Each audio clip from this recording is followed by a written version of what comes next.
What is going on, guys? It's Hector here with Vapin Lizards, and today we have another RDA review, and today we have the Air Force RDA. So as always, we're going to talk about the RDA, we're going to show the close-ups, we're going to talk about the RDA up top, the Vapin, pros and cons, and wrap the sucker up. So right now, let's go down to the close-ups and check out some specs about the device and how the device looks itself. Alright guys, so here we have it, the Air Force 1 RDA by Medotech, an authentic RDA. This is the box and it comes in right there. It says, Air Force, and then made by Medotech. Simple, self-explanatory. Some little bars over here, the same old symbols that we see every day, and nothing on the bottom. When we open it up, I have a little mess in here, but it brings you a bag with extra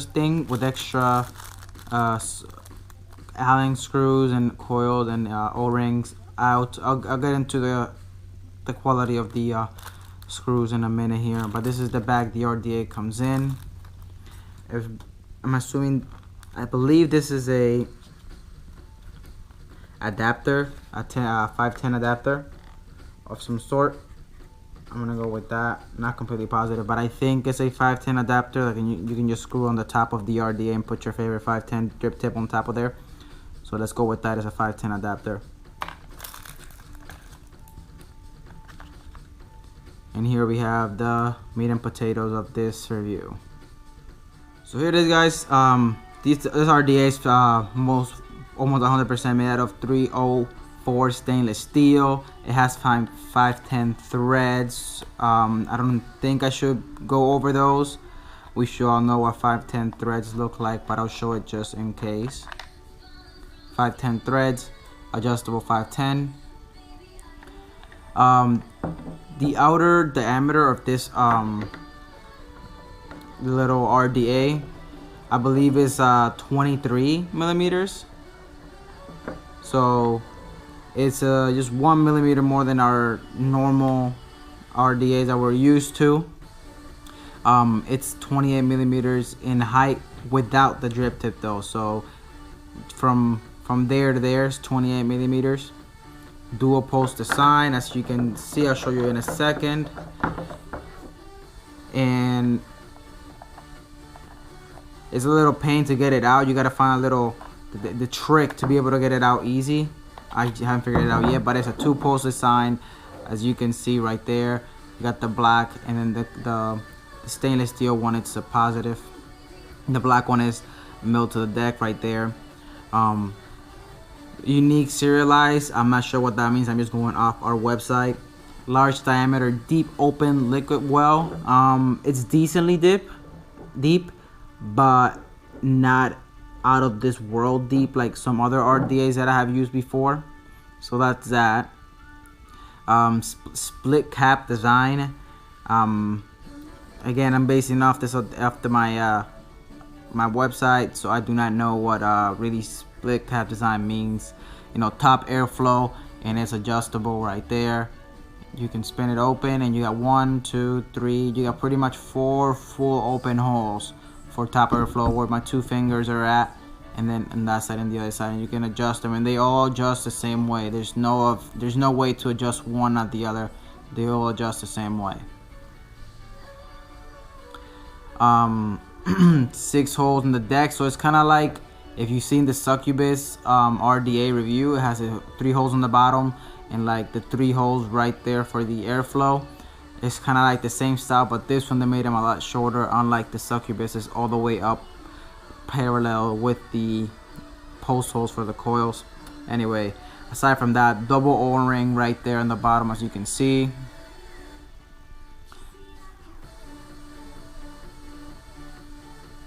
Custom threads, large 12 millimeter board drip cap, which is this one that I have on right here. And then you have the, like I said, the 510 drip tip adapter. That's the other one that we seen earlier. Brush, stainless steel finish, and I'm going with, that's the brush portion right there. One little funny story about this device when it came in. I haven't heard of it when it came in for me to review, and when I seen it, how it looked, first thing that came to my mind was this is like a rebuildable tank. And then I seen closer and I'm like, well, it has two post holes. It has airflow on the bottom. The coils go inside, so how am I supposed to use it as a tank if you have open airflow? So that's a little funny story there that happened to me. I was just kind of like in another world and thinking about something else, and it ended up that it's just kind of like it has a glass, and I thought it was a tank, and I thought it was really funny. But besides that, let's drop some cotton in this sucker and let's vapor up. So I made a little mess.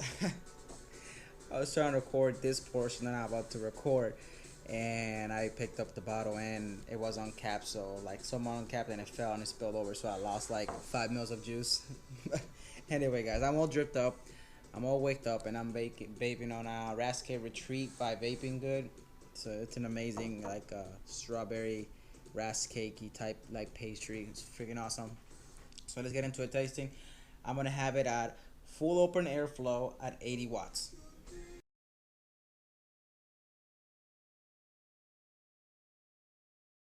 That was full open airflow at 80 watts. Let's bump it up another 10 watts. Let's put it at 90 watts and see how the vapor production changes and within those 10 watts. Let me drip up real quick a little bit.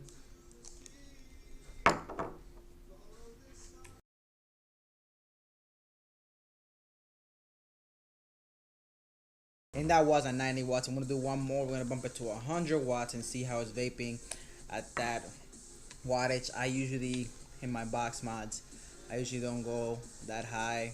I usually stick around 75 to 90, most of the time 75 to 85 watts. But for the purpose of this review, I know there's you guys out there are wondering if they can chug a high temperature, high wattage. So let's check it out.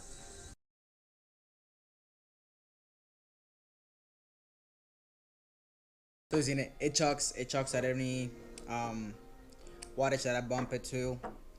And those were all full open on the airflow. And I've got a build here that's probably about 1.5, maybe at the border of what the Sigelli 150 can do. So it vapes very good flavor. At the beginning, you're gonna get a slight taste of like a little bit of machine oil, just a little bit. Just, it's the tip is kind of like a plastic. You're not really like a Dell ring or anything like that, or it's not metal. It's kind of like some sort of other plastic, and it gives you a weird taste with that.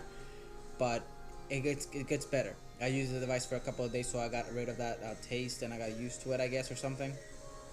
But that's what it gave me, and it gave me great flavor for sure. You got the bottom airflow hitting it. You got some top airflow that shoots down, like straight down. I forgot to show you that in the close-ups. It has some little barrels like that, and it comes straight down at it. So it's a little weird because it's kind of like hitting each other, the airflow, because you got airflow coming up and airflow coming down. So it's kind of like going in and comes up. So it goes in to side and up. So it's a little weird. And just to cover every aspect of this, let's just put it at 150 watts full airflow and give it a high. And I just did that for just review purposes. I don't like running boxes over like a 90 watts. So still good flavor, still great cloud density. You've seen it. I have very little to say bad about it, but I have a few little points to point out on the pros and cons. So let's get into those right now. So as always, we're gonna start with the cons first. The cons for this device, I really wish they had something else than a 510 drip tip or a very wide board tip, which has something like in between, like the Kennedy 22, the Kennedy 24, Mutation XV4, something that's wide but not as big or not too tiny. So that's that. Another thing is the screws on this are very not the best kind of screws to use. Those Allen key grubs are not the best.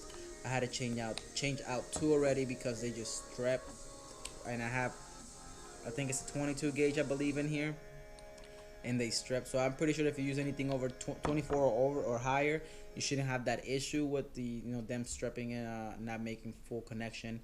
Um, they It's not really bothering me because I know how to build, but maybe somebody that's not very good at building and eyeballing something, they're gonna have to do a lot of trial and error with that, because those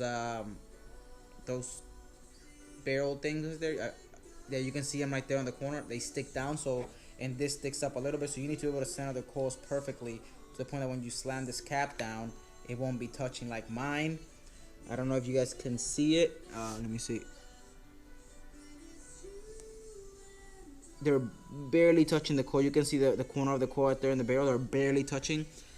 So it's a little iffy there for people that are not super good at building and they might not be looking at it. They can have a little short there, and that's not really the greatest thing to have. But also the glass, I know they're going for a different look with that glass, but I hate that when a glass looks like that. It looks like somebody watered it or something, or washed and didn't dry it up. I really do not like that. So that's just kind of like personal. All those cons are kind of personal, like preference or whatever. And the slam, putting down the cap, you actually have to, those two barrel things, you have to align them where your coil's at, and one side will slam perfectly down. But if you turn it over and you spin it around and use the other barrel, it won't go down. So you have to use only one side that comes in. So I had a lot of struggle at the beginning figuring it out what it was, but it's only one side goes through one way, which I don't know, it makes no sense, but that's how they built it. Now let's do pros. Pros, amazing flavor. You got so much flavor out of this. It's incredible. I always love and will always like bottom airflow. Ever since bottom airflow came out, that's been one of my favorite things ever. I can't get enough out of this one. I can't get enough out of the Kennedy. I can't get enough of the Mutation XV4. All those RDAs have bottom airflow. I love them 100%. The Sawbone one, all of them. I love every single one of those RDAs with bottom airflow. I don't know why, but I do. It's very easy to build on it if you know how to build. I like the building deck on this. To me, it's not too big, not too small. It's just comfortable enough for me to build on it. It's perfect for me. So I don't have an issue with it. Somebody else might, but I'm throwing that in the pros because I like the build deck on it. Very nice juice well. Not the deepest ever, but you don't need the deepest juice well. You don't need to drench your RDA and have a lot of spit back coming at you. And also the way you can adjust, so you can't adjust the bottom airflow, but you got the option to close up the top and run it like that, which that's how I usually run it. I was just doing a full open just for the purpose of this review. But that is it, guys, for the pros. Like I said, the only cons that I found was the little glass. I really don't like that. How the top airflow comes down really far down and it can touch the coils eventually, and the fact that they don't have another drip tip for it, like something that's in between 510 and this whiteboard. So that was it for this review, guys. And overall, and for this RDA from 1 to 10, I'll give it a 7.5 just because it has a few things that I wish that weren't there. So a 7.5 is still very good for an RDA. I do enjoy using the RDA, and I've been using it for a few days now. So a 7.5 is standing pretty good. So they did a pretty good job with this. Just a little few hiccups that I personally don't like. You guys might like it or might not, just like me. So it's just all personal preference. So that was it for this review, guys. I want to thank you guys for watching the video. I want to thank Vapin listeners for having me here and doing this review. And until next time, vape safe.